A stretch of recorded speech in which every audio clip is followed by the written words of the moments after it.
మహేందర్ రెడ్డిని TGPSC chairman చేసి పరీక్షలు నిర్వహించి రకరకాల పేపర్ లీకులు కూడా జరిగినాయి. దాంట్లో నో డౌట్ ఒకే సెంటర్లో రావడం, ఆ కోర్టు చెప్పింది కదా అని అంటే కరెక్ట్గా 2-3 రోజుల కింద, ఈ తీర్పు కంటే 2-3 రోజుల కింద ముఖ్యమంత్రి రేవంత్ రెడ్డి చీఫ్ జస్టిస్ గారిని కలిసిన తర్వాత 2-3 రోజుల తర్వాత రిజల్ట్ వచ్చింది. ఇంకా దానికి సంబంధించినటువంటి ఒక టీజీపీఎస్సీ మెంబర్గా మొన్న రిక్రూట్ అయినటువంటి రెడ్డి గారు ఏది ముందే కూసింది అన్నట్టుగా ఇది క్లియరెన్స్ రాబోతుంది, ఇక నెక్స్ట్ గ్రూప్ 2 గ్రూప్ 3 ఉంది అని చెప్పి ముందే చెప్పేసింది, జడ్జిమెంట్ కంటే ముందే. దాని ఆధారం కావాలని చెప్తా చూడు. వీళ్ళకి ఎట్లా తెలుస్తా ఉంది ఇదంతా? జడ్జిమెంట్ ఏదొస్తుందో కూడా నిర్ణయించేస్తున్నారు వాళ్ళే, ముందే తెలుస్తుంది. ఎట్లా సాధ్యమవుతుంది వీళ్ళకు? 10 నిమిషాలలో కథం చేసిరు. అది నిన్న వాదనలు కూడా 10 నిమిషాలలో కథం, ఇది క్లోజ్ అయ్యి. పాపం ఇప్పుడు ఆయన సింగిల్ జడ్జి చెప్పింది తప్ప. ఇగోయినా ఎల్ వెంకట్రామరెడ్డి చెప్తా ఉండు, TGPSC speed up group 2 and group 3 recruitment process, waiting for high court division bench order on group 1 exam to release final list of selected candidates for group 1 and group 2. TGPSC today release notification for ఇగో చూసిరా ఎప్పుడు September 21 తారీఖు రోజే, September 21 తారీఖు రోజే TGPSC today released notification for Group 2 certificate verification for existing. వీళ్ళకి ముందే ఎట్లా తెలిసింది ఈ తీర్పు వస్తుందని? గ్రూప్ 1 రద్దు తీర్పు, సస్పెండ్, హైకోర్టులో టీజీపీఎస్సీ ర్యాంకర్ల కూరట. ఎల్ వెంకట్రామరెడ్డి గారు ఇది పెట్టిండని సోషల్ మీడియాలో అంటే ఇప్పుడు తుది తీర్పులకు లోబడి అంటున్నారు. తుది తీర్పు ఏమొస్తుందో, తుది తీర్పు వస్తేంది రాకపోతే ఆల్రెడీ రిక్రూట్మెంట్ జరిగిపోయిన తర్వాత ఈ గ్రూప్ 1 ఉద్యోగాల్లో దొంగతనంగా మన బీసీల తలెడ కాడికే నెత్తుకపోయిన ఉద్యోగాలు 78, ఎస్సీ ఎస్టీల కాడికే నెత్తుకపోయిన ఉద్యోగాలు 6. ఎవరి సొమ్ము ఎవరు తింటున్నట్టు తెలంగాణ రాష్ట్రంలో చెప్పురి. నేను ఒక గతంలో ఒక మాట అంటే మాట్లాడిరు కదా,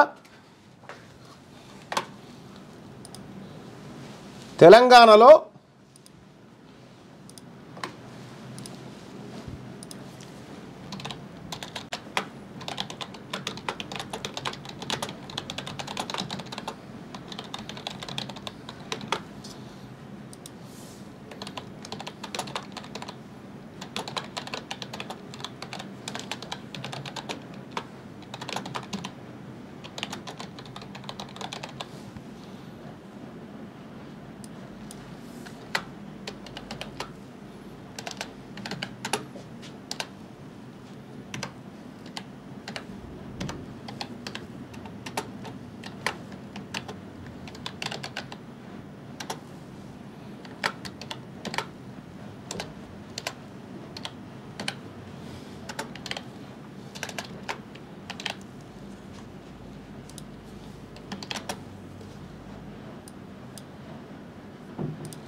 రైట్,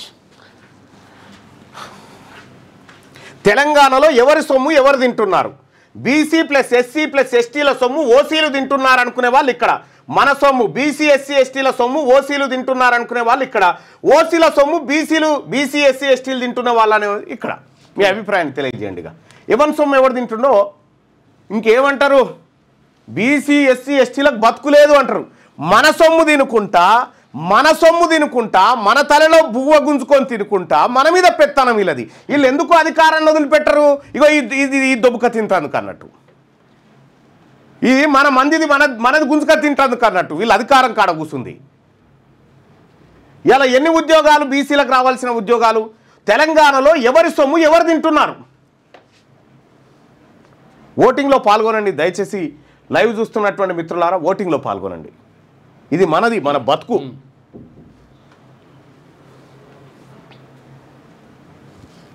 జనరల్ కేటగిరీ అంటే ఓన్లీ ఓసీ కాదు కదట అయ్యా బాసు. ఆల్రెడీ డివిజన్ చేయంగా వచ్చిందా లెక్క. ఓన్లీ జనరల్ కేటగిరీలో సీటు కొట్టినటువంటి బీసీలను తెచ్చి బీసీ కేటగిరీలో కలిపే చెప్పిన లెక్క. అది మీకు ఆ క్లారిటీ తర్వాత ఇప్పుడు మనము ఉద్యోగాలు వచ్చిన అందరూ మొత్తం 563లో మొత్తం బీసీల సంఖ్యనే గది, అది మొత్తం ఓసీల సంఖ్యనే గది. అది వేరు చేయగా తేలిన లెక్క. ప్రత్యేకంగా జనరల్ కేటగిరీ కాదు, జనరల్ అంటే అందరు కలిసి అందరిది కాదు. ఇది మొత్తం క్లియర్ గా అంటే ఎవరి సొమ్ము ఎవరు తింటున్నాడు ఇప్పుడు దీన్ని బట్టి చెప్పండి, కామెంట్ లో కూడా చెప్పండి. ఎవరి సొమ్ము తెలంగాణ రాష్ట్రంలో ఎవరి సొమ్ము ఎవరు దీన్ని బతుకుతుండు? తెలంగాణ రాష్ట్రంలో బీసీలకు ఉండాల్సినటువంటి భూములను ఎవరి దగ్గర పెట్టుకొని బతుకుండు? తెలంగాణ రాష్ట్రంలో బీసీల చేతుల్లో ఉండాల్సినటువంటి రాజకీయ వాటా ఎవరి దగ్గర ఉంది? ఇప్పుడు మా సొమ్ము మీరు తినుకుంటా మాకేదో బిచ్చం వేసినట్టుగా మీకిస్తాం నువ్వేంది ఇచ్చేది లొటపీసు? తెలంగాణలో ఎవరు సొమ్ము ఎవరు తింటున్నారు? బీసీ ప్లస్ ఎస్సీ ప్లస్ ఎస్టీల సొమ్ము ఓసీలు తింటున్నారు అనుకునే వాళ్ళు ఇక్కడ, ఓసీల సొమ్ము బీసీలు ఎస్సీలు ఎస్టీలు తింటున్నారు అనుకునే వాళ్ళు ఇక్కడ. మీ అభిప్రాయాన్ని తెలియజేయండి. గింత దుర్మార్గంగా ఉద్యోగాలు పోతాం. పైననేమో రాహుల్ గాంధీ గారు జిస్నే ఇట్నే దారి ఉస్తే బాగేదారి అని చెప్పి ఆయన డైలాగులు చెప్పిండా? ఎవరెంతరో వాళ్ళకి అంత బాగేదారి దొక్కాలని చెప్పిండు. మరి మా బీసీల బాగేదారి ఎవడెత్తుకపోయింది ఇడికేని? देश का एक्सरे कर देंगे, दूध का दूध पानी का पानी हो जाएगा. भारत देशों का x ray In the original video, Rahul Gandhi says after socio-economic survey, people belongs to OBC, SC, ST, EWS and minority will find out their fair share. Fair share. వాళ్ళెంతో వాళ్ళకు అంత వాటా దక్కాలనేటువంటి ఫేర్ షేర్ చెప్పిండు. ఉత్తమ్ కుమార్ రెడ్డి గారు ట్రాన్స్లేట్ చేసిరు దీన్ని. ఈ ముక్కలే దొరికినాయి, original వీడియోలన్నీ డిలీట్ అయిపోయినాయి. సరే తర్వాత మాట్లాడుకుందాం. ఇక్కడ మరి ఈ రకంగా ఫేర్ షేర్ దక్కాలంటే మా బీసీలకు దక్కాల్సినటువంటి ఉద్యోగాలు 317, దక్కిన ఉద్యోగాలు 239, ఓసీలకు దక్కాల్సిన 89 అయితే 172 దక్కినాయి. ఇది ఫేర్ షేరే అంటారా? ఇది ఫేర్ షేరేనా? ఇక్కడ ఒక్క గ్రూప్ 1లోనే ఇంత మోసం జరిగింది బీసీలదే. ఎస్సీ ఎస్టీలు కేవలం 3 కానీ బీసీలు 78 సీట్లు కోల్పోయారు. ఒక రకంగా 78 ఉద్యోగాలు. ఎస్సీ ఎస్టీలు కూడా నష్టపోతారు పాపం.